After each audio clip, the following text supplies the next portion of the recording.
8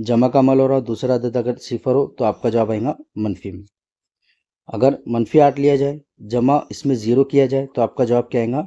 मनफी 8। देखिए, अब मैंने ये उसूल आपको इसलिए बताया क्योंकि ये उसूल जब तक आप समझेंगे नहीं तो आप कैलकुलेशन में जो तो सही तरीके से उसका जवाब नहीं ला पाएंगे। तो इसलिए जो तो आपको यहाँ पर मैं एक छोटे छोटे उसूल आपको समझाते चल रहा हूँ ताकि आपके सारे कंसेप्ट क्लियर हो जाए और आपको दोबारा जो है तो ये चीज़ पढ़ने की ज़रूरत ना पड़े। ठीक है, चलिए अब हम जो तो तफरीक के उसूल को समझते हैं। सही आदत पर अमल में जो हमारा दूसरा टॉपिक है तफरीक, और इसके उसूल को समझते हैं कि किस तरह से तफरीक होती है, किस तरह से जो तो इसमें अलामतों को लगाया जाता है। देखिए, अब यहाँ पर आपको एक बात याद रखना है। अच्छा, पिछले वीडियो में आपको एक और बात याद रखना है। एक मिनट। अच्छा, यहाँ पर एक और बात आपको याद रखना है कि अगर देखिए दोनों अदद मुस्बत रहेंगे तो यानी यहाँ पर ये बोला जाएगा कि यकसा यानी सेम अलामत हो तो वही अलामत लगाई जाए, है ना। जैसे यहाँ पे मुस्बत है, यहाँ पे मुस्बत है, जमा का अमल हो रहा है, ठीक है। यहाँ पे मनफी है, यहाँ पे मनफी है, जमा का अमल हो रहा है। तो आप देख रहे हैं दोनों अदद मुस्बत है तो मुस्बत की अलामत लगाई, दोनों अदद मनफी है तो मनफी की अलामत लगाएगी। यानी आपको ये याद रखना है कि यकसा यानी सेम अलामत हो तो वही अलामत आपको लगाना होंगी। और अगर मुतजाद यानी अपोजिट अलामत हो तो बड़े अदद के सामने की अलामत लगाई जाती है, जैसा कि ये मैंने आपको बहुत अच्छे से समझा दिया है। ठीक है, चलिए फिर हम जो तो हमारे अगले इस पे चलते हैं। देखिए, अब सही आदत पर अमल में हम तफरीक के उसूल को समझेंगे कि तफरीक के उसूल होते क्या है। अब यहाँ पर कुछ चीज़ें मैं आपको समझाता हूँ। देखिए, अलामतों के जरिए मैं समझाने की कोशिश करता हूँ आपको। अगर आपके पास एक अदद मुस्बत हो,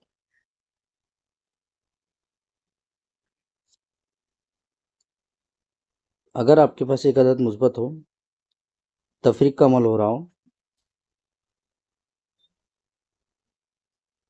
अगर आपके पास एक अदद मुस्बत हो, तफरीक का अमल हो, दूसरा अदद भी मुस्बत हो, तब आपका जवाब आएगा मुस्बत में ही आएगा। ठीक है, जैसे मैं यहाँ पे आपको समझाता हूँ।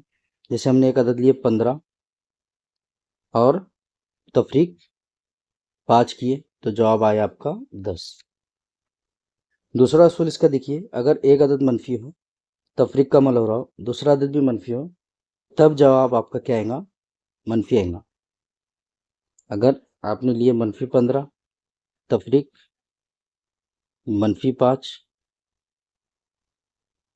मसावी, क्या होगा? तो -15 जैसे वैसे रहेंगे। ठीक है, और ये मनफी मनफी क्या हो जाएगा? मुस्बत हो जाएगा। जैसे हम जमा के अमल में देख रहे थे कि मुस्बत मनफी, तो फिर क्या आ रहा था? मनफी आ रहा था। लेकिन यहाँ पे मनफी मनफी है तो मुस्बत आ जाएगा। ये आपको याद रखना है। जैसे ये मनफी की अलामत है, ये ज़रब के उसूल में हम पढ़ेंगे। मनफी की अलामत है, ये बीच में जो तो ये जो आपको दिख रहा है यहाँ पे, ये जो कॉस दिख रहा है, ये कॉस के बीच में और तफरीक के बीच में कौन सा अमल होता है? ज़रब का अमल होता है। तो जब दो सेम अलामतें अगर आ जाए मनफी की तो आपका जवाब मुस्बत में आता है। तो इसलिए मनफी से मनफी कट जाएगा। इन शॉर्ट ये याद रखिए, अब मनफी से मनफी कट जाएगा और ये मुस्बत 5 हो जाएगा। तो जवाब आपका कितना आएगा? जवाब आपका आएगा -10 आएगा। ठीक है, क्या आएगा? -10 आएगा, क्योंकि बड़े अदद के सामने की अलामत आपको यहाँ पे लगाना होती है। उसके बाद देखिए अगला, एक अदद आपको मुस्बत दिया हुआ है, तफरीक का अमल हो रहा है, दूसरा अदद अगर आपको मनफी दिया हुआ है तो जवाब आपका अगर देखिए यहाँ पे जो तो यहाँ पे भी आपको वही करना है, बड़े छोटे की अलामत आपको देखना है। लेकिन फिर भी आपको मैं बताता हूँ कि इसका इसका जवाब आएगा मनफी में। देखिए कैसे, अगर मुस्बत 15 आप लेते हैं, तफरीक का अमल करते हैं और दूसरा अदद आपका -5 होता है तो क्या होगा? ये 15 और ये मनफी से मनफी जो तो कैंसिल हो जाएगा, यानी ये मुस्बत 5 हो जाएंगे। ठीक है, तो 15 जमा 5 आपका जवाब आएगा मुस्बत 20। ठीक है, अगला उसूल देखिए इसका क्या है। तो अगर एक अदद मनफी है और तफरीक का अमल हो रहा है, दूसरा अदद अगर मुस्बत है तो जवाब आपका क्या आएगा? जवाब आपका क्या आएगा? मनफी में आएगा। ठीक है, तो किस तरह से मनफी में आएगा? देखिए, सॉरी, इसका जवाब मुस्बत में आएगा, गलती हुई। ठीक है, मुस्बत में आएगा, ये ऊपर वाले का जवाब मुस्बत में आएगा। और एक अदद आपको मनफी दिया जाए, तफरीक का अमल हो रहा हो, दूसरा अदद मुस्बत हो,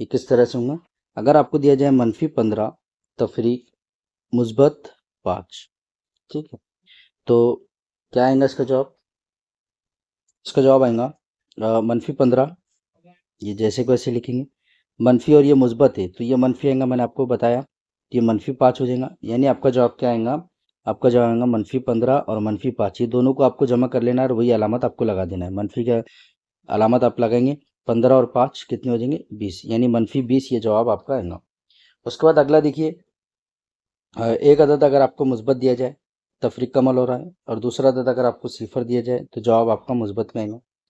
जैसे 15 तफरीक 0 कितना आएगा? 15 ही आएगा। उसके बाद अगला देखिए, एक अदद अगर आपको मनफी दिया जाए, तफरीक का अमल हो रहा है, और दूसरा अदद आपको 0 दिया जाए तो आपका जवाब आएगा मनफी में। ठीक है, ये किस तरह से आएगा देखिए, -15 तफरीक 0, यानी आपका जवाब आएगा -15। ठीक है, उम्मीद करता हूँ कि ये आपको तफरीक के जो उसूल है या तफरीक की जो कैलकुलेशन है ये आपको अच्छे से समझ में आ चुकी होंगी।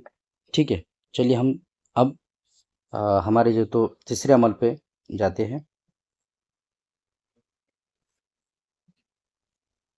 चलिए अब जो तो हम जो तो सही आदत के ज़रब के उसूल को समझ लेते हैं अच्छे से। देखिए यहाँ पर क्या दिया हुआ है, ज़रब दिया हुआ है, यानी इसको इंग्लिश में मल्टीप्लिकेशन कहा जाता है। अब इसके उसूल को हम समझेंगे। इसके उसूल, ज़रब के उसूल और तकसीम के उसूल दोनों ही सेम होते हैं और आसान भी होते हैं। चलिए समझते हैं हम इसको। देखिए अगर आपको एक अदद मुस्बत दिया जाए, एक अदद अगर आपको मुस्बत दिया जाए, ज़रब का अमल हो रहा हो, दूसरा अदद भी आपको मुस्बत दिया जाए तो आपका जवाब हमेशा मुस्बत आएगा। उसके बाद एक अदद अगर आपको मनफी दिया जाए, ज़रब का अमल हो रहा हो, और दूसरा अदद आपको मनफी दी जाए तो तब भी आपका जवाब मुस्बत में आएगा। एक अदद अगर आपको, चलिए दो दो उसूल आपको मैं पहले समझा देता हूँ क्या है तो। ठीक है, देखिए एक अदद मुस्बत है, यानी हमने ले लिए 4 फॉर एग्जांपल, और ज़रब का अमल कर रहे। ठीक है, दूसरा अदद भी मुस्बत है तो दूसरा अदद हमने ले लिए 3, तो आपका जवाब आया 12, यानी मुस्बत 12 है। ठीक है, उसके बाद दूसरा देखिए, दूसरा दिया हुआ है आपको एक अदद मनफी है, दूसरा अदद भी मनफी है, तो जवाब आपका मुस्बत में आ रहा है। यह हमने पिछली स्लाइड में देखे कि ये उसूल मैं आपको वहाँ पे बता रहा था कौस वाले उसूल में। तो अगर दोनों अदद मनफी है, ज़रब का अमल हो रहा, तो आपका जवाब मुस्बत में आएगा, चाहे अदद छोटा रहो या बड़ा रहो, उससे कोई फ़र्क नहीं पड़ता। चलिए तो यहाँ पर देखिए, -4 ज़रब -3 मसावी क्या आएगा? मुस्बत 12 आएगा। ठीक है, तो यहाँ पर छोटे बड़े का सवाल नहीं आता है। अब ये इसके उसूल है। अगर यह एक अदद मुस्बत दिया जाए आपको, ज़रब का अमल हो रहा, दूसरा अगर मनफी दिया जाए तो जवाब आपका मनफी में आएगा। जैसे पहला अदद मुस्बत दिया हुआ है तो हम 4 ले लेते हैं, ज़रब -3, तो जवाब आपका क्या आएगा? -12। ठीक है, अब अगला देखिए क्या है, एक अदद अगर मनफी है, इसमें छोटे बड़े की आपको अलामत नहीं देखना है, याद रखिए, चाहे अदद छोटा हो बड़ा हो। ज़रब के उसूल में अगर दोनों अदद यकसा है, मसावी है, तो यानी दोनों अदद मुस्बत है और ज़रब का अमल हो रहा, तो जवाब आपका मुस्बत में आएगा, यानी हासिल ज़रब आपका मुस्बत में आएगा। उसके बाद दोनों अदद अगर मनफी है, ज़रब का अमल हो रहा, तो हासिल ज़रब आपका फिर मुस्बत में आएगा। अगर आपका एक अदद मुस्बत है, दूसरा मनफी है, ज़रब का अमल हो रहा है, तो तब जवाब आपका जो तो हासिल ज़रब क्या आएगा? मनफी में आएंगे। ठीक है, तो मनफी अदद ज़रब, अगर आप मुस्बत अदद से ज़रब करते हैं तो जवाब आपका तब भी मनफी आएगा। ठीक है, जैसे यहाँ पे देखो, -4 ज़रब मुस्बत 3, तो जवाब आएगा आपका -12। उसी तरीके से देखिए, अगर आपको एक अदद दिया जाए 0, ज़रब का अमल हो रहा है, दूसरा अदद अगर मुस्बत है, ठीक है, तो जवाब आपका क्या आएगा? 0 आएगा, यानी 0 को आप 4 से ज़रब करेंगे तो जवाब आएगा 0। अगर ये इसका उल्टा होता, यानी पहला अदद अगर मुस्बत होता, फॉर एग्जांपल हम 4 लेते और उसको 0 से ज़रब करते, तो जवाब आपका तब भी 0 आता। ठीक है, उसी तरीके से देखिए अगला उसूल कि एक अदद आपका जो तो 0 है, ज़रब का अमल हो रहा, दूसरा मनफी है, तो आपका जवाब आएगा 0, चाहे कितना भी बड़ा अदद रहो या कितना भी